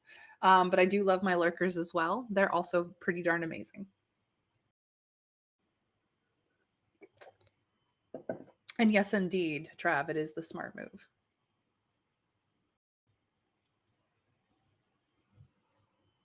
So we will begin working on the purse, it seems. You take leave of Julia and walk through the increasingly busy streets to the workshop and push open the door. Everyone's getting ready, and several of the apprentices have bags under their eyes that rival yours. You look for Team Mandrake and find them preparing their tools. The first thing you'll need is to take stock of supplies and find a way to get anything the workshop doesn't have. To create coins out of thin air will require some difficult alchemy, as well as a bit of animation. And, of course, there's the soothsaying aspect. The purse must get an accurate sense of whether the person holding it is loyal to Lucrezia de Medici. Difficult alchemy is an understatement. The creation of gold from thin air is the alchemical process, the pinnacle of artistic achievement, the Holy Grail. Well, figuratively, since the Holy Grail itself was broken into 72 pieces by rival animators in the 14th century. There was a time when the pinnacle of alchemical achievement was not quite so base, again, figuratively speaking. There was a time when alchemists sought eternal life, much to the consternation of the priests. As they labored in this fruitless quest, some of them began working with corpses, and so the art of necromancy was born, an art that evolved into what is now animation, and hardly ever has anything to do with corpses. The Philosopher's Stone. Meanwhile, Jabbar ibn Hanan figured out that the Philosopher's Stone did exist, and it did have marvelous properties, just not the ones that the alchemists sought. It could transmute one sort of substance into another, and so modern alchemy was born. No alchemist has ever learned how to create something from nothing, though. If the coins are to appear in the purse, they'll have to begin as something else. If it turns air into metal, the purse will create a vacuum, swallow itself, and just possibly transport anyone unlucky enough to be holding it at the time into a void. Not so good for business. So the coins won't come out of thin air. They'll come out of tiny things, so tiny that it will seem like thin air. Dust, dirt, smoke, the oils from people's skin. Whatever the purse touches over the course will soak into its fabric. That material will become the coins. The purse will clean itself, and all will be well. This process will require some fine dust from the philosopher's stone itself, the so-called elixir. It will have to be made into a dye so it becomes part of the fabric, so that the purse can perform the alchemy on its own without a magician present. Attempting, we could make some of those void purses and mail them to people we don't like. Yep, we certainly could, and then hope we don't get caught.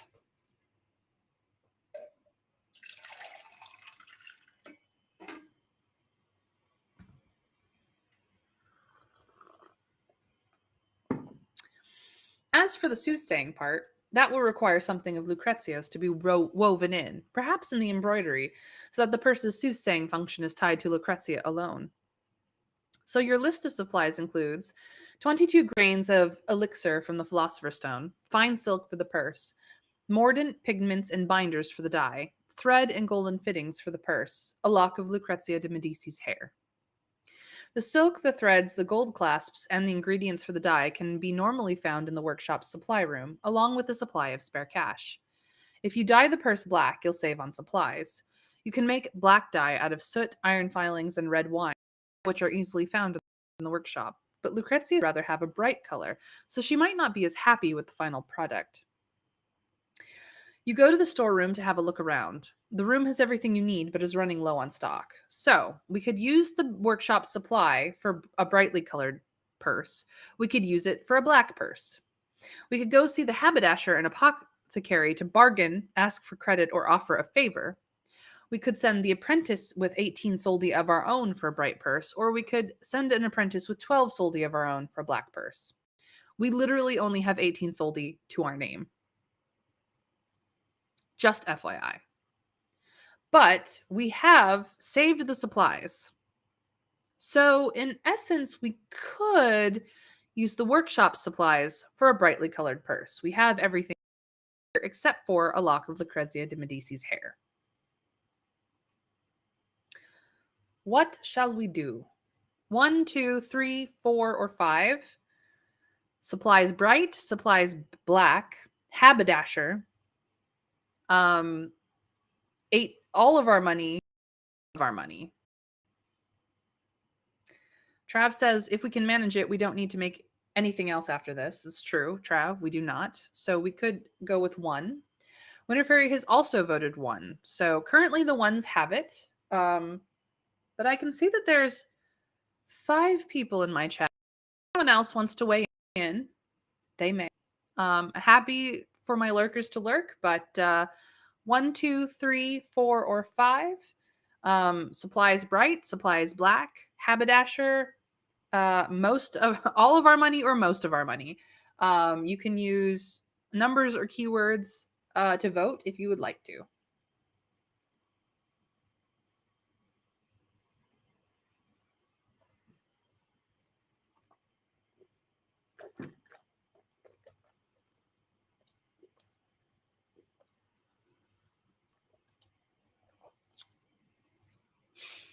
So far, the ones have it. So I guess it is 1. We will just use supplies because after this, this is the last project. Go ahead and get what we need from the storeroom, you tell Luigi. We'll have to start making the dyes and thread. What color would you like the purse to be? Does it matter now so long as it's not black? Well, I need to know whether you want orchid, verzino, verdigris, or verdigris, which is green, etc. Red, yellow, green, blue, or purple. We did do yellow last time. Apparently, that is one of Lucrezia's favorite colors. Winter Fairy, I believe, wanted purple last time. Purple is both of our favorite colors. So, red, yellow, purple, one, two, three, four, or five. Winter Fairy is all about the purple again. What does the rest of chat believe? What does the rest of chat want? What color? Trav is going with purple as well.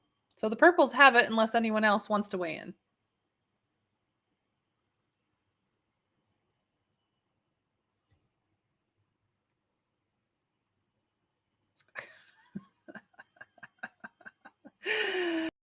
Winter Fairy.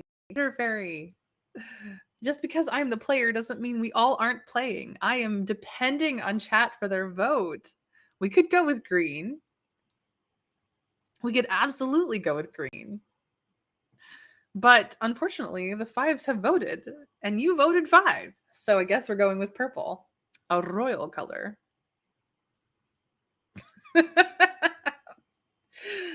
Chat, you spoil me. Orchid and alum it is.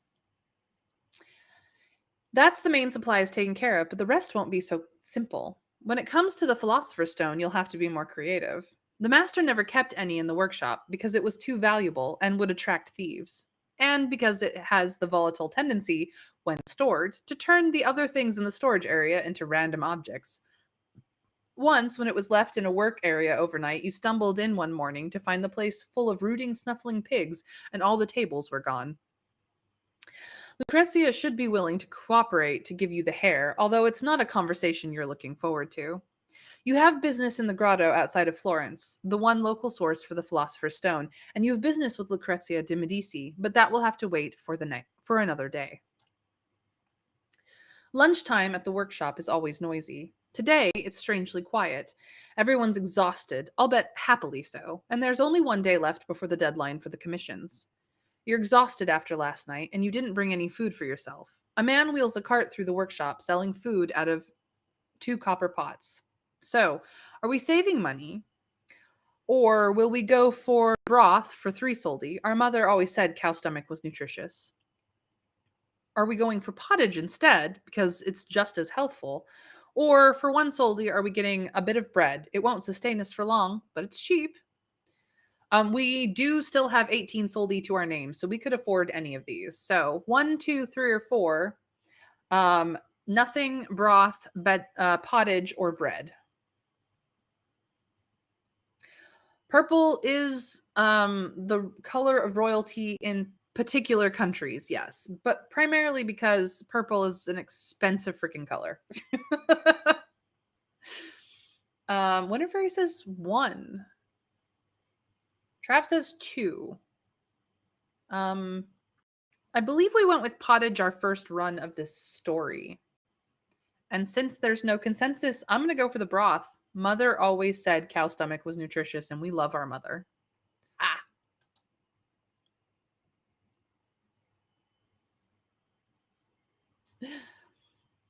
The meat is similar to tripe, slow cooked for hours with parsley and other greens. The smell is rich and reminds you of your childhood.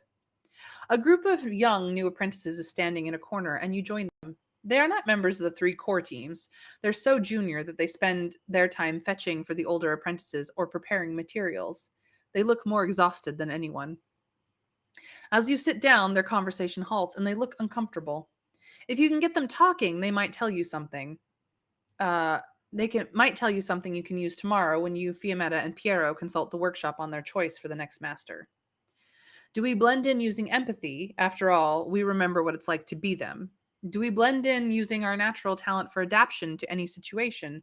Or do we use our natural authority to steer the conversation? 1, 2, or 3. Empathy, adaptation, or authority?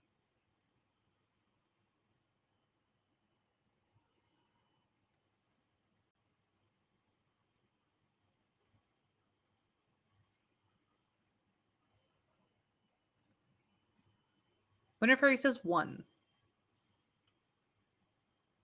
Does the rest of chat agree? I believe 1 is goodwill. It also could be goodwill plus soothsaying, but I believe 1 is goodwill. 2 is definitely adaptability, which is not that high. And 3 is I'm not entirely certain. Natural authority, boldness, I think. But it looks like the ones have it, so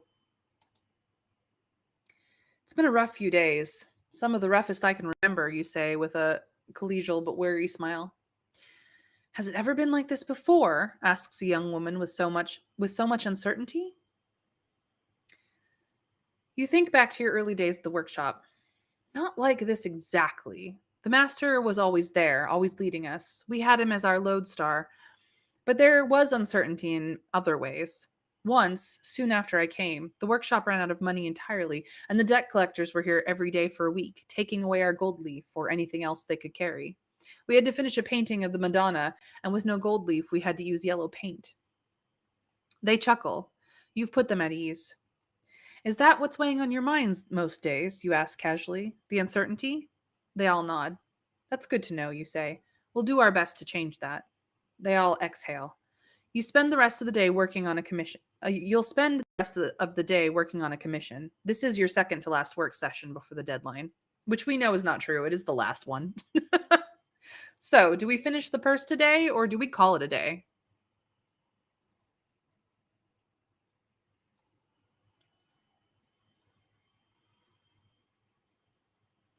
That went pretty well. We're finishing the purse according to chat. To finishing the purse. You've got all the materials for a purple purse, but you need 2 more items before you can work the magic: the elixir from the Philosopher's Stone and a lock of Lucrezia de Medici's golden hair. Which one would you like to get first? If you go to the grotto first, you'll be less tired, which might help when it comes to obtaining and carrying the stone. If you go to see Lucrezia first, she'll be less irritable, as she won't have had to deal with as many of the day's problems and petitions. So, 1, 2, or 3, Lucrezia, the grotto, or chance? Toss a coin to your witcher, oh, plenty. I believe chance is what we did last time. Winter Fairy already says Lucrezia first. Get that hair. I don't blame her.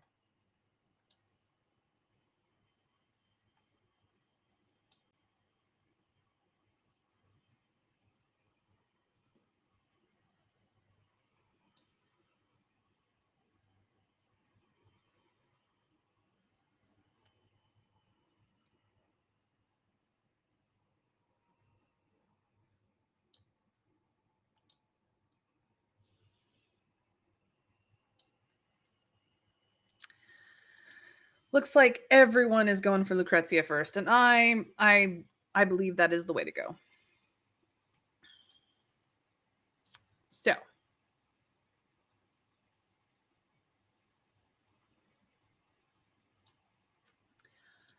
when you mention that you're from the workshop, the doorman at Lucrezia's palace tells you where you can find her. The home of her friend, Girolamo Bene- Benevini, the poet. His house is small but lovely, with a fig tree by the front door. His servant brings you to a dark room where Lucrezia and Girolamo stand by a tall, narrow window, looking at a book by the streaming daylight. You cough awkwardly, and Lucrezia turns to you. Yes, Principia, isn't it? Is my purse ready? Not quite yet, my lady. We have assembled beautiful materials, but a few small tasks remain. Ah, well, I thank you for keeping me appraised of your progress. Tell me, Principia, Lucrezia says, do you know the work of the poet? You glance at Girolamo nervously. He's dressed all in severe black, with gray curls hanging to his chin. He first made his name as a writer of sensual verse, but then he became an acolyte of Savonarola and participated in the bonfire of the vanities, destroying art and books deemed immoral. What has he written lately? So, do we say that we regret that we have not had much time for the latest poetry of the last few years? Do we say that his name is known throughout Florence, or would we love to hear some recited? We do not keep books ourselves. No one ever knows what could happen to them. We used that excuse the first time round. I believe that is the eccentric excuse, though. Um, one, two, or three. Regret, known, or do not keep books. Trav has already voted on one. What does the rest of chat think?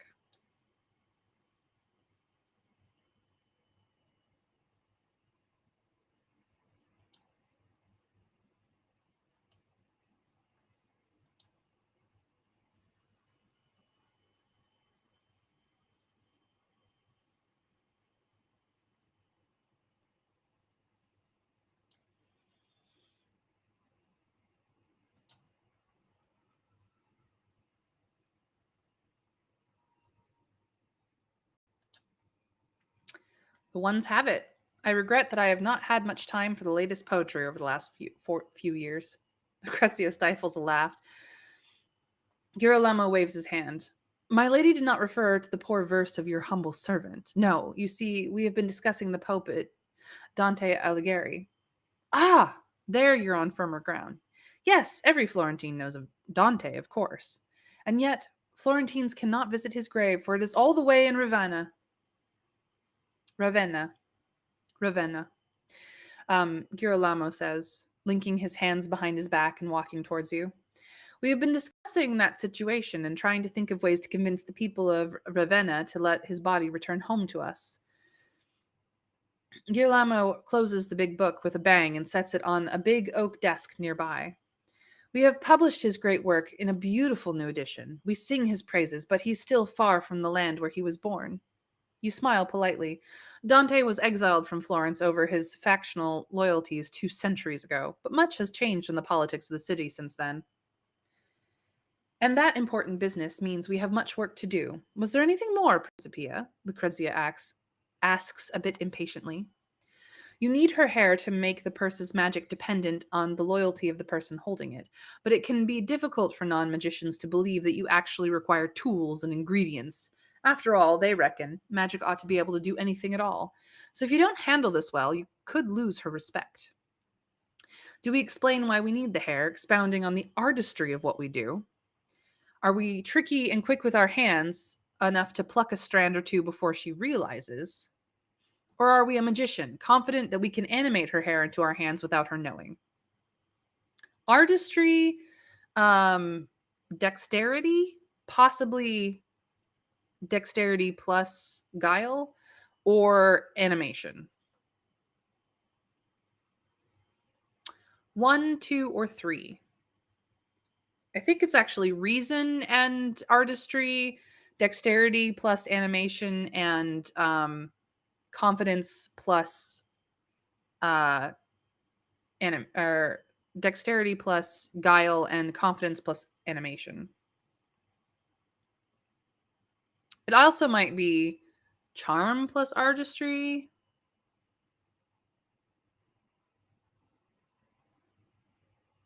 Not entirely certain.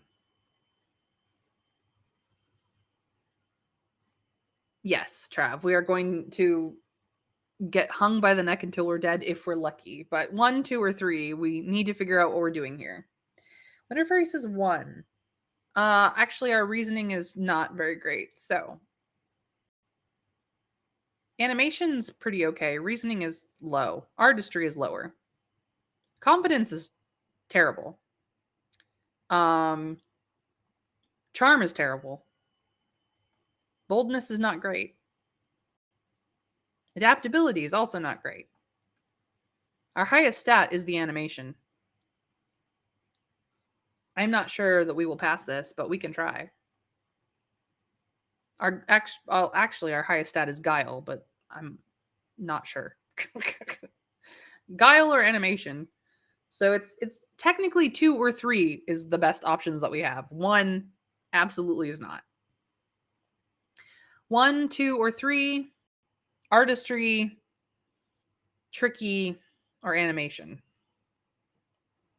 I think you're going for 3, Winter Fairy.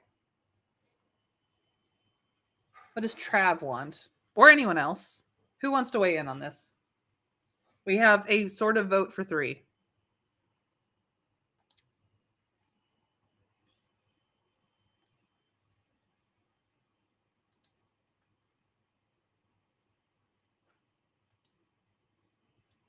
Two might be best, 3 might be best. Trav is staying out of it. You're making me decide, Trav. You know better. You know better. I'm guilting you. You know better.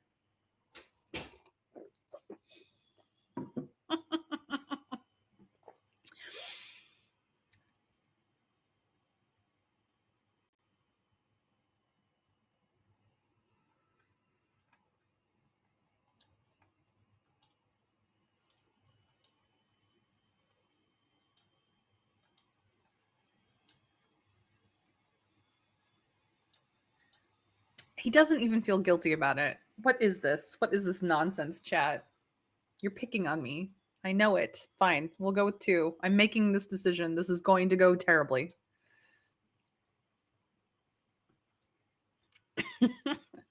You walk through the room, pretending to look at the leather-bound books, the maps, and scrolls.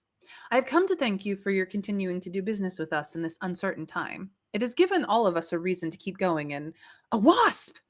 You swat at an imaginary attacker and stumble towards Lucrezia, pulling 2 hairs from the nape of her neck as you do so.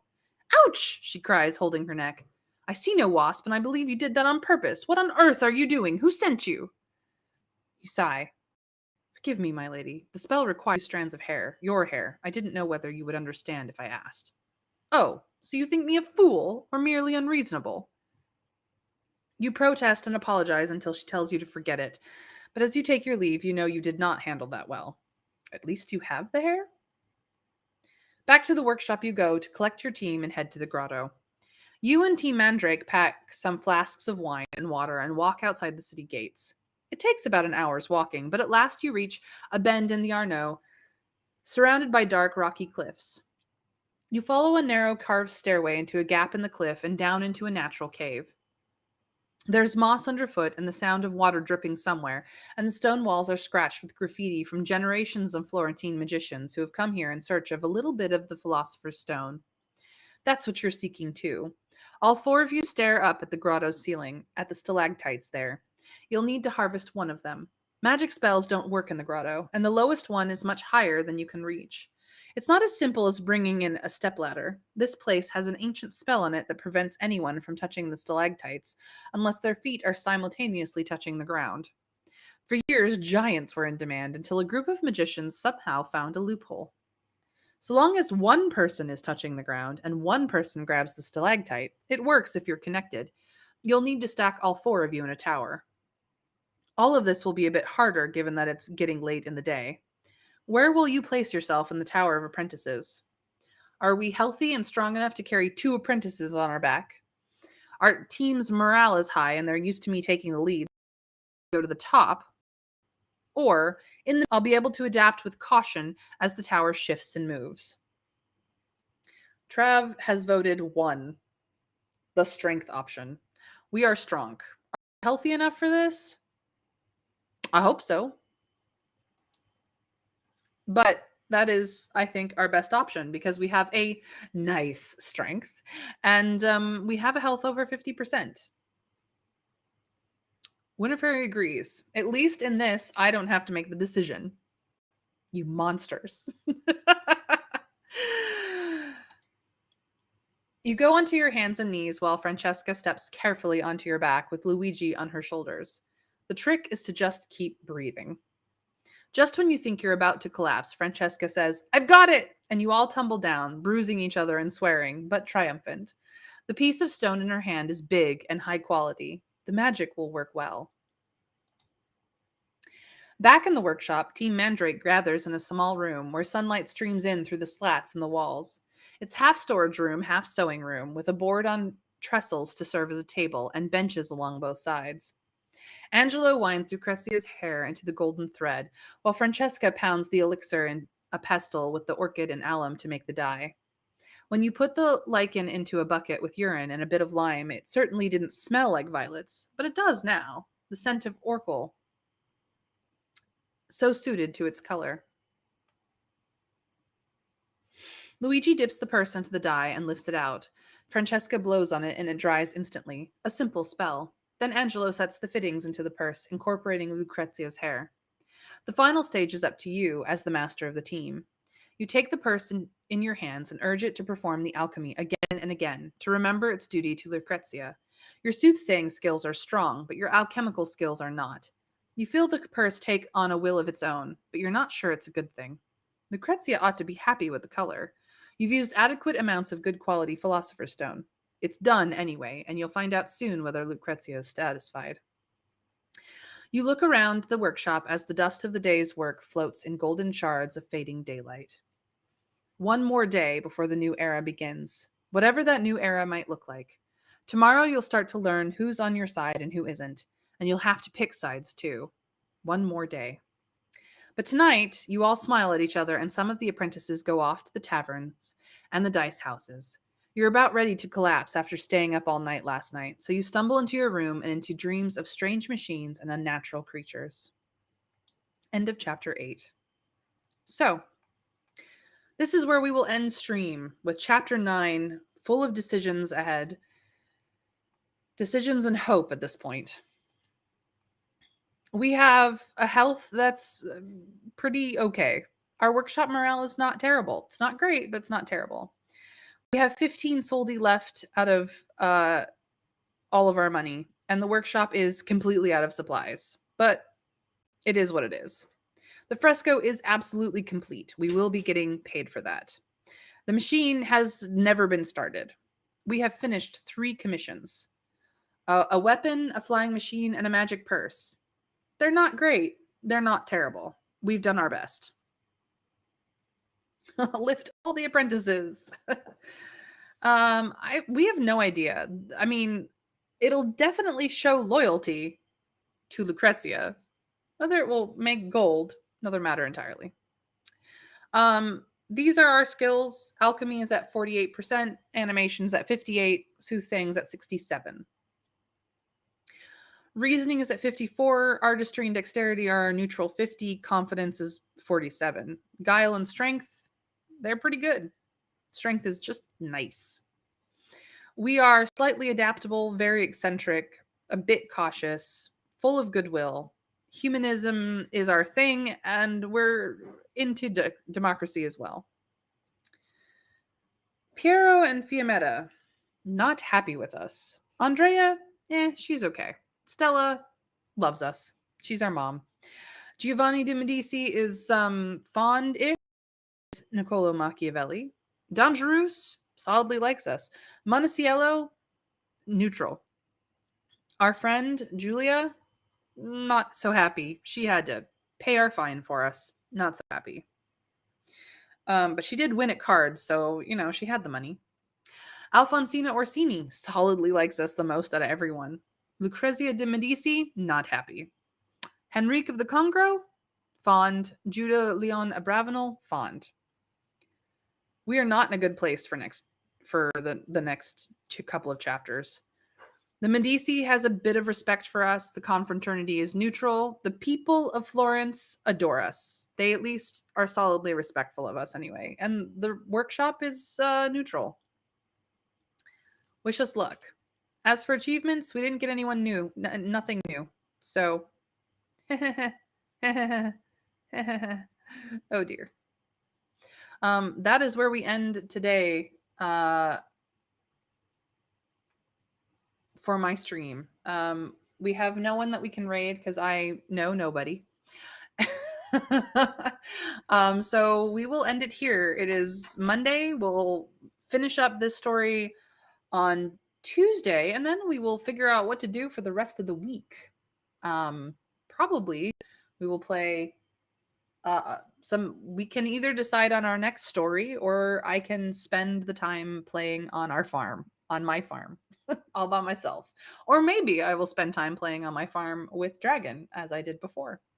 So until tomorrow, everyone, I will see you later. I hope that the rest of your day is fantastic and wonderful, and bye.